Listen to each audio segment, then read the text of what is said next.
Olá pessoal, tudo bem?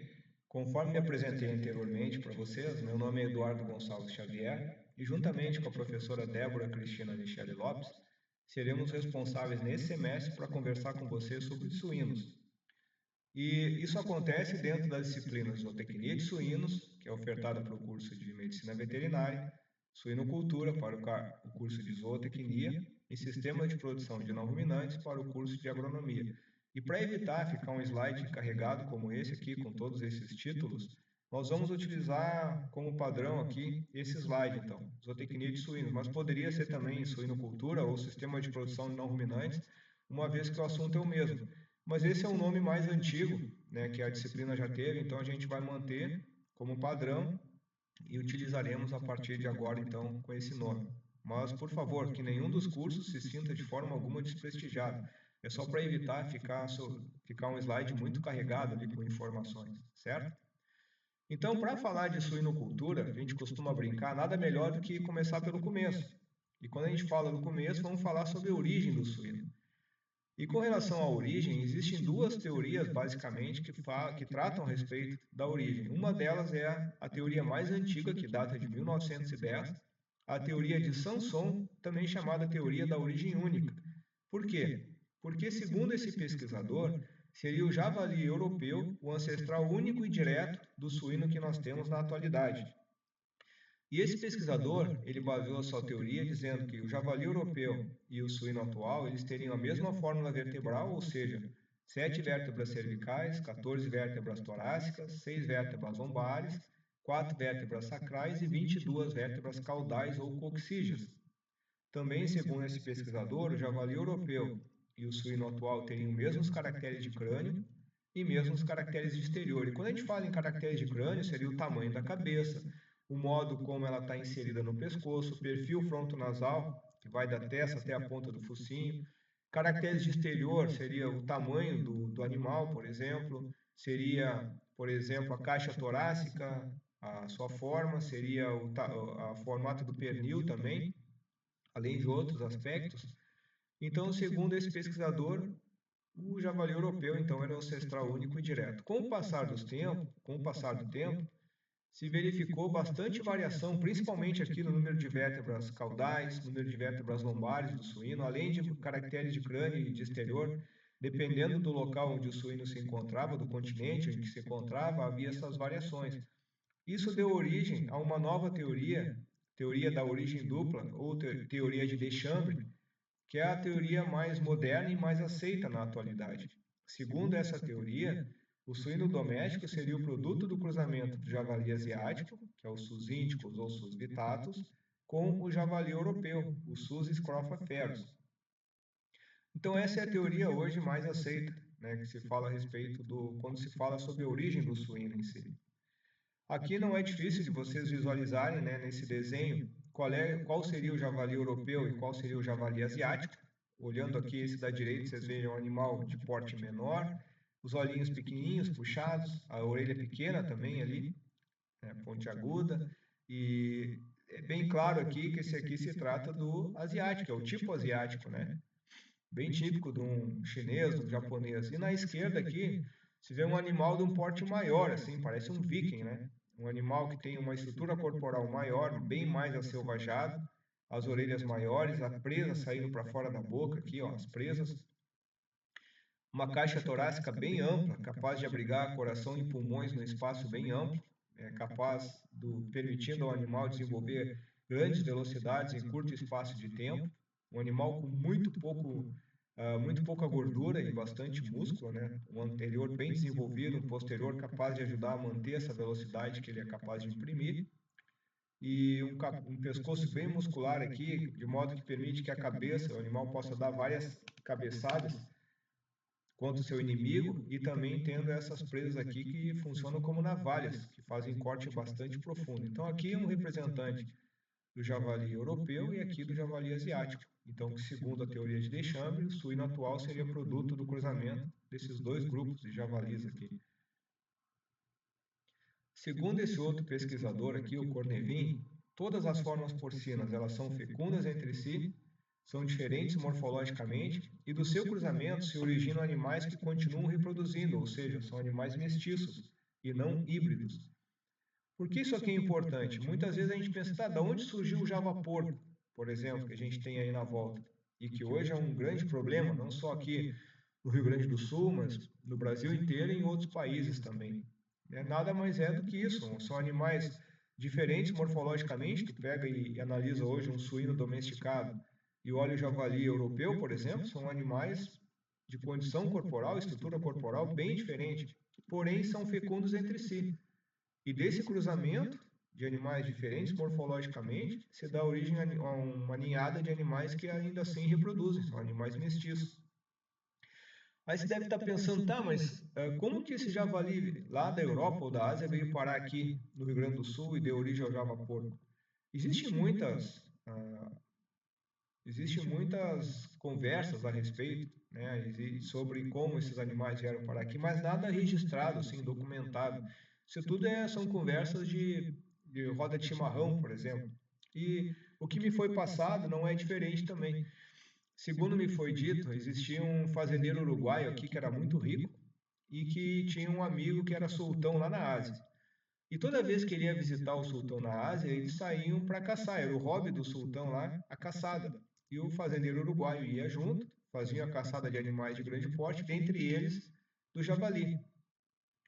Então o fazendeiro uruguaio, ele ficou de receber o sultão na sua casa, na sua propriedade, na sua fazenda aqui no Uruguai, e para obsequiar o sultão, resolveu então trazer o que não tinha aqui, trazer esses javalis lá da Europa. Então importou javalis da Europa, colocou num piquete, aguardando então para que quando o sultão lá da Ásia viesse visitá-lo, eles pudessem soltá-los, então esses animais pudessem fazer a caçada. Só que o tempo foi passando, o sultão não veio visitar o fazendeiro uruguaio, e esses animais acabaram rebentando as cercas ali, rebentando a enserra, e acabaram se proliferando, acabaram fugindo para o meio das matas, e sendo animais exóticos, eles não têm inimigos naturais aqui, e acabaram desenvolvendo grandes populações. E com o advento de secas, né, com problemas de secas principalmente, com as baixas dos rios, eles acabaram atravessando a fronteira e vindo para o Brasil. E hoje a gente encontra, aqui no Rio Grande do Sul, por exemplo, praticamente não tem cidade que não tenha problema com javali. Então, tu pega ali, por exemplo, Erval, Arroio Grande, Jaguarão, Pedras Altas, Pinheiro Machado, todos são locais, né, fronteiriços que têm problemas com Piratini, também tem problemas com o javaporco hoje, né, que se tornou um grande problema, porque eles atacam cães, atacam ovelhas, eles acabam estragando também lavouras de milho, lavouras de soja, enfim, de arroz, é um problema. E não são animais, assim como se diz, que sejam domesticados, pelo contrário, são animais bastante selvajados e selvagens. Aqui você tem uma fêmea, por exemplo, com a sua leitegada, e nota que ela não fica nada feliz com a aproximação de pessoas, nem para tirar uma foto. Olha aqui, ó. Olha aqui as presas saindo para fora da boca, ó. Olha o tamanho dela aqui, olha os leitõezinhos. Até os leitõezinhos são bonitinhos, né? Tem essas faixinhas aqui, ó. Mas às vezes acontece durante caçadas a fêmea ser abatida e ficam os javalizinhos e muitas vezes o caçador acaba trazendo esses javalizinhos para criar na volta da casa, como se diz, nos seus piquetes, mas eles têm dificuldade, porque são animais bastante agressivos, né? Não são feitos para criação em cativeiro, são animais selvagens, é a natureza deles. Aqui tem uma fêmea e aqui mostra o macho. Olha o tamanho dos machos. Olha só, aqui é uma caminhonete grande, olha só. Olha o tamanho do bicho e o tamanho das presas saindo para fora da boca. Essas presas aqui, as superiores e inferiores, acabam roçando umas nas outras e vai ficando bem mais afiado. É como se fosse navalha realmente, corta muito. E é um animal que imprime grandes velocidades, como eu já falei antes, a cabeça inserida num pescoço muscular, ele é capaz de imprimir grandes cabeçadas para se defender dos seus inimigos. Então, é um animal bastante perigoso. Imagina tu tá andando na estrada e se deparar com um bicho desse tamanho assim. Que perigo, né? Olha aqui as presas saindo para fora da boca. Ó. Vamos falar um pouquinho do suíno, então. O suíno no mundo, sem dúvida, é um dos animais, se não o animal que tem a domesticação mais antiga. para que vocês tenham uma ideia, a vestir junto ao homem na idade da pedra polida. Também na Turquia, a domesticação remonta a 10 mil anos atrás, e na China, cerca de 5 mil anos, então bastante antigo realmente a domesticação. Nas Américas e Oceania, eles foram trazidos para a América do Sul por volta de 1493 por Cristóvão Colombo, por volta de 1540 por Fernando de Souto para a América do Norte, e para a Oceania por colonizadores ingleses por volta de 1550. Aqui é importante nós abrirmos um parênteses e pensar por que esses animais foram trazidos por esses navegadores aqui para as Américas e para a Oceania. Se vocês lembrarem lá das aulas de nutrição, as principais doenças carenciais, elas eram estudadas justamente com tripulações dessas naus, que eram caravelas que acabavam que não passavam por períodos curtos no mar em navegação. Eram períodos mínimos, 3, 4 meses, dependendo da ação do vento, dependendo se tinha tempestade ou não, dependendo das correntes marítimas. Então, muitas vezes eles passavam esse período todo sem ter contato com a terra, sem ter contato com outros tipos de alimento, a não ser alimentação com grãos de cereais. E a partir daí se estudou e se verificou problemas com beriberi, com cegueira noturna, com escorbuto, por exemplo. E se verificou que era importante que eles tivessem um outro tipo de alimento além de grãos de cereais. Então, os navios passaram a levar, além de outros elementos que eram utilizados para troca com os nativos quando eles chegassem em terra, trazer também animais de pequeno porte que poderiam servir de alimentação para as tripulações, dando um alimento de boa qualidade, que é o caso, por exemplo, do suíno, que é um animal de porte pequeno, que ocupava pouco espaço no porão e que permitia, então, um produto de qualidade, uma carne de qualidade, uma proteína de qualidade. Assim também foi feito com poedeiras, né, aves que produzem ovos e que, se param de produzir, pode ser usado para consumo, eram trazidos cabras também para produção de leite e assim por diante. Quando chegavam em terra, esses navegadores então faziam a troca desses animais por adornos ou por outros tipos de alimentos com os nativos.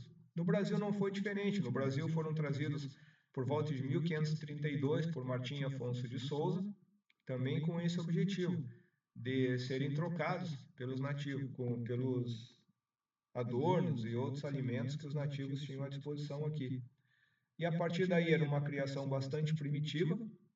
Os nativos não tinham tradição na criação de suínos.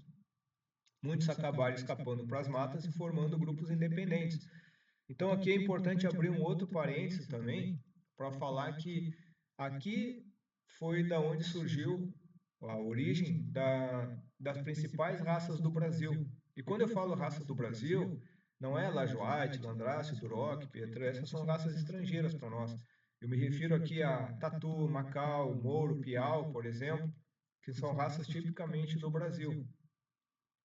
Então, essas raças que foram trazidas aqui por Martim Afonso de Souza e que acabaram fugindo para as matas e formando grupos independentes, a maior parte delas, como vieram da Europa, vieram da Península Ibérica e eram animais de pelagem clara.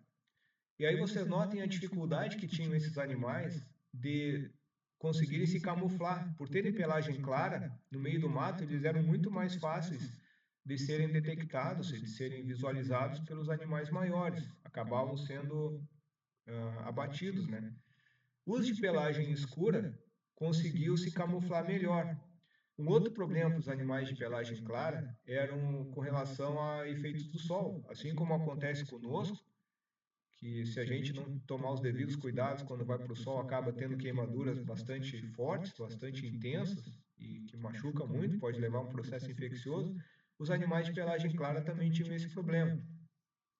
Então houve um processo de seleção natural. Ao longo de vários anos, os de pelagem escura acabavam sobrevivendo porque conseguiam se camuflar, conseguiam tolerar melhor os efeitos do sol, e os de pelagem clara naturalmente foram sendo eliminados.